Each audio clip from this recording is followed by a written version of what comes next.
What's up gang? Welcome to the series of Digital Logic.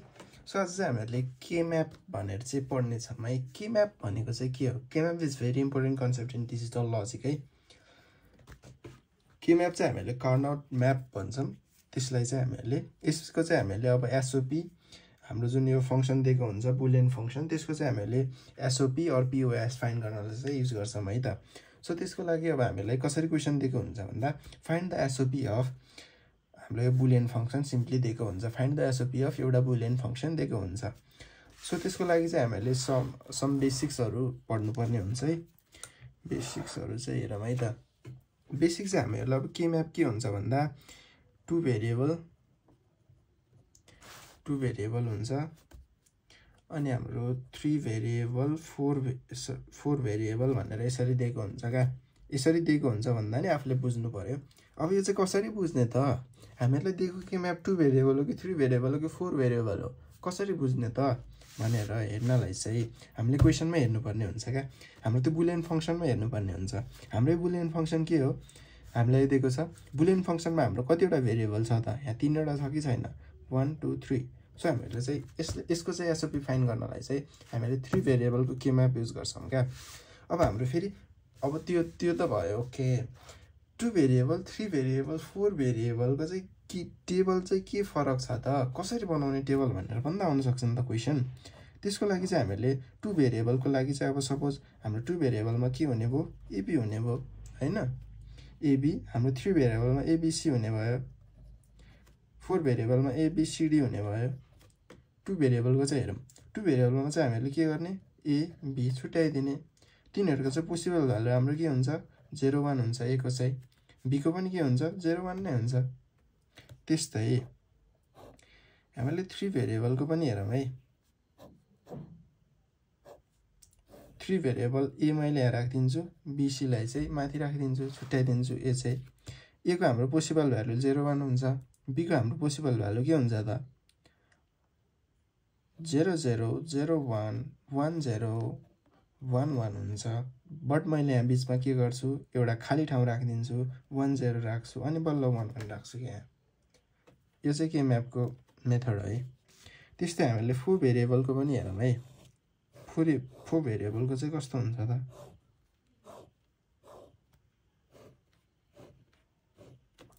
4 भेरिएबलको लागि चाहिँ हामीले AB यहाँ राख्दिम, BC यहाँ राख्दिम, छुट्याइदिम.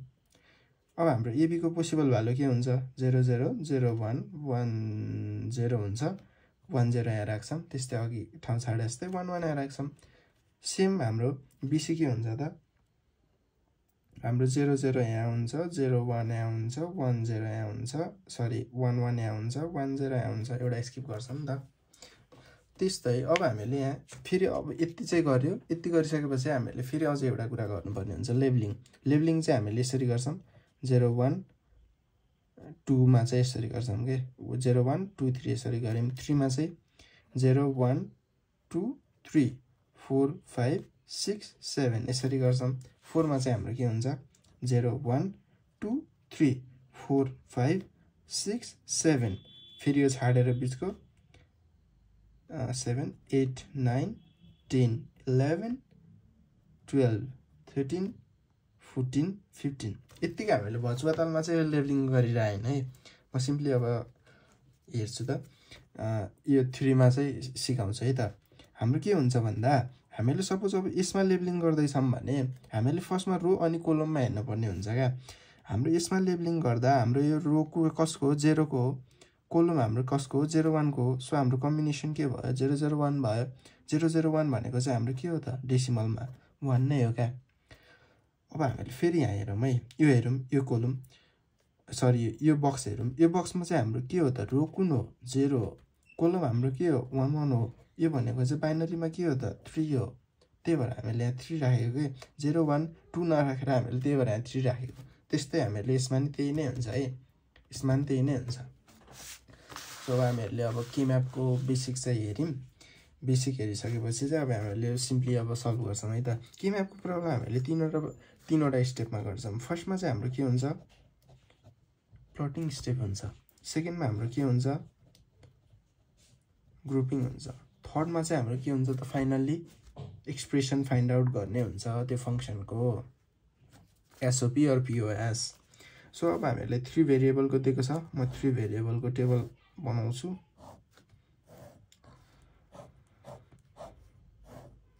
बनाए यसमा चाहिँ हामीले के भनेको थिए ए बी सी यसरी छुटिन्छ। ए को चाहिँ हाम्रो पोसिबल 0 1, बी को चाहिँ हाम्रो पोसिबल 0 0 0 1 1 0 1 1 यसरी राख्छौँ। यो चाहिँ हाम्रो प्लटिङ स्टेपमै छौँ है, फर्स्ट स्टेपमै छौँ हामी। अब प्लट गरौँ है त। हामीलाई दिएको हाम्रो एसओपी को हामीहरूले बुलियन एक्सप्रेसन के छ 0 2 3 4 5 6 छ कि छैन। सो हामीहरूले जता जता छ पहिले फर्स्टमा लेबलिङ गरौँ है। 0 1 2 3 4 5 6 7। अब हेरौँ हामीहरूले यो दिएको छ 0 मा दिएको छ 0 मा 1 राखौँ, 2 दिएको छ 2 मा पनि 1 राखौँ, 3 दिएको छ 3 मा पनि 1 राखौँ, 4 दिएको छ 4 मा नि 1 राखौँ, 5 दिएको छ 5 मा नि 1 राखौँ, 6 दिएको छ 6 मा नि 1 राखौँ, ठाउँ खाली छाड्दिउँ।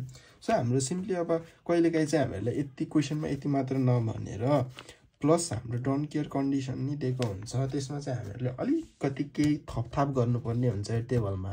So you don't need to worry for that. त्यो चाहिँ हामीले नेक्स्ट भिडियोमा गर्नेछौँ है त। सो फर्स्टमा चाहिँ यसको बेसिक क्लियर हुनु पर्यो नि त। अब यति टेबल बनाइसक्यौँ, हामीले प्लटिङको चाहिँ काम गऱ्यौँ। So we are now moving to grouping step. Grouping स्टेपमा चाहिँ हाम्रो के हुन्छ भन्दा हामीले पेयरहरू हेर्न खोज्छौँ कि 1 को पेयरहरू 8 छ 4 छ 2 छ। पेयर हामीले यसरी बनाउन सक्यो नि त। फर्स्टमा 8 वटा बन्छ भने 8 वटाकै पेयर बनाउँछौँ, 4 वटा एन्ड देन 2 यसरी हेर्दै आउँछौँ क्या डिसेन्डिङ अर्डरमा। सो यसमा हेरौँ हामीले 8 वटाको कुनै पेयर बनाउन सक्छौँ बिचमा ठाउँ खाली नराखेर, न सक्दैनौँ हामी। 4 वटाको बनाउन सक्छौँ, यस बनाउन सक्छौँ, किनभने हामीले के म्यापमा यस्तो अलाउ हुन्छ क्या। हामीलाई यहाँ 1 1 छ यहाँ पनि छ भने हामीले यसरी बनाउन सक्छौँ, यहाँ 1 छ यहाँ 1 छ भने यसलाई डाइरेक्टली 4 गराउँदा नि हुन्छ, यसरी यसरी गराउन पनि सक्छौँ। त्यस्तै हामीलाई यहाँ 2 वटा यहाँ छ 2 वटा यहाँ छ, पेयर बनाइदिउँ, ओके ग्रुप गरिदिउँ, डन। अब हाम्रो यो बाँकी भयो, यो एउटा बाँकी छ, यसलाई चाहिँ हामीले कसरी यसरी पेयर गराउन सक्छौँ, डन। फेरि एउटा बाँकी यो बनाउन सक्छौँ, done. And we have finished grouping step पनि फिनिस भयो है हाम्रो। थर्ड चाहिँ अब हामीले डाइरेक्ट एसओपीको एक्सप्रेसन लेख्छौँ है त। सो एसओपीको एक्सप्रेसन लेख्नलाई चाहिँ सिम्पली हाम्रो 2 वटा स्टेप चाहिँ फलो गर्ने। फर्स्टमा हाम्रो फर्स्ट स्टेप रो हेर्ने, सेकेन्ड स्टेप कोलम हेर्ने है त। So what we can do here is हाम्रो यो फर्स्ट जुन यो 4 वटाको छ नि, यो 1 1 1 1 गरेर 4 वटाको छ नि, त्यसमा चाहिँ हेरौँ है। फर्स्टमा हामीहरूले यहाँ कोलम हेरौँ। कोलममा चाहिँ कोलम रोमा हेर्दा चाहिँ हामीहरूले कन्स्ट्यान्ट र भेरिएबल के छ, के कन्स्ट्यान्ट भइरहेछ के चाहिँ चेन्ज भइरहेछ त भनेर हेर्ने हो क्या होइन। त्यसमा हेर्दा चाहिँ अब हाम्रो के छ 0 0, यहाँ चाहिँ हाम्रो फर्स्टमा हाम्रो रोमा हेरौँ न त। यो रोमा यिनीहरूको पेयर हो किन, रोमा हेरौँ 0 1 हाम्रो त यो चेन्ज भइरहेछ, so we don't take this. कोलममा हेरौँ हाम्रो कोलममा के छ त, यहाँ 0 0 छ यहाँ 1 0 छ 1 0। सो हाम्रो फर्स्ट चाहिँ के भइरहेछ त चेन्ज भइरहेछ, so we don't take this. Second चाहिँ हेरौँ हाम्रो के छ कन्स्ट्यान्ट छ। हाम्रो यो भनेको चाहिँ केसको रो हो, सरी केसको कोलम हो त, बीसीको हो कि होइन बीसीको हो। त्यसैले हामीले यसलाई त लिएनौँ बट सीलाई लियौँ। सीमा चाहिँ हाम्रो 0 भनेको चाहिँ त्यो के हुन्छ त सी बार हुन्छ, सी बार ल्यायौँ। फर्स्ट पेयरबाट चाहिँ हाम्रो यो आयो, प्लस गरौँ, अझै हाम्रो 2 वटा पेयर त बाँकी छ नि त। सो यो पेयरमा चाहिँ हेरौँ है, यो पेयर के चाहिँ हाम्रो हेरौँ। फेरि फर्स्टमा रो हेरौँ, रोमा हाम्रो 1 छ 1 1 चेन्ज भएर भएको छैन, त्यसैले हाम्रो यो के हो त ए को रो हो कि होइन, ए को भ्यालु 1 1 चाहिँ के हुन्छ त ए नै हुन्छ। बट अब हामीले हेरौँ कोलममा हेरौँ, कोलममा हाम्रो के छ त 0 0 छ, सरी यहाँ लेख्छु है त म, 0 0 छ अनि हाम्रो 0 1 छ। यहाँ हेरौँ यो चेन्ज भइरहेछ, so we don't take this. यो चेन्ज भइरहेको छैन, कन्स्ट्यान्ट छ। हाम्रो कोलम केसको हो त बीसीको हो, so we are taking B B bar. हाम्रो यो पेयर पनि सक्यो, सो वी एडिड। सो हाम्रो फेरि 1 1 छ, 1 1 मा चाहिँ हामीले के गरौँ त भन्दा फेरि हाम्रो रोमा हेरौँ, रो हाम्रो 0 छ सेम छ, चेन्ज भएन, केसको रो हो ए को रो हो, सो वी आर टेकिङ ए बार। हाम्रो के छ त फेरि 0 छ अब यसमा 0 भइहाल्यो। हाम्रो यो कोलम हेरौँ, कोलममा चाहिँ हाम्रो के छ 1 1 छ 1 0 छ, यो हाम्रो चेन्ज भइरहेछ। So we don't take this. 1 1 हाम्रो कन्स्ट्यान्ट छ, so we will take this, definitely take this हैन। सो हाम्रो यसको कुनको कोलम हो, BC को हो। सो BC भनेपछि हाम्रो 1 के हुन्छ, B हुन्छ। So we are taking AB, A bar B। हाम्रो चाहिँ एक्सप्रेसन यही भयो कि भएन, वी आर डन। यसरी नै गर्नुपर्ने थियो। सो यति नै गर्नुपर्ने थियो। यसपछि चाहिँ हामीहरूले 4 भेरिएबलको पनि हेर्नेछौँ है त। Thank you for watching.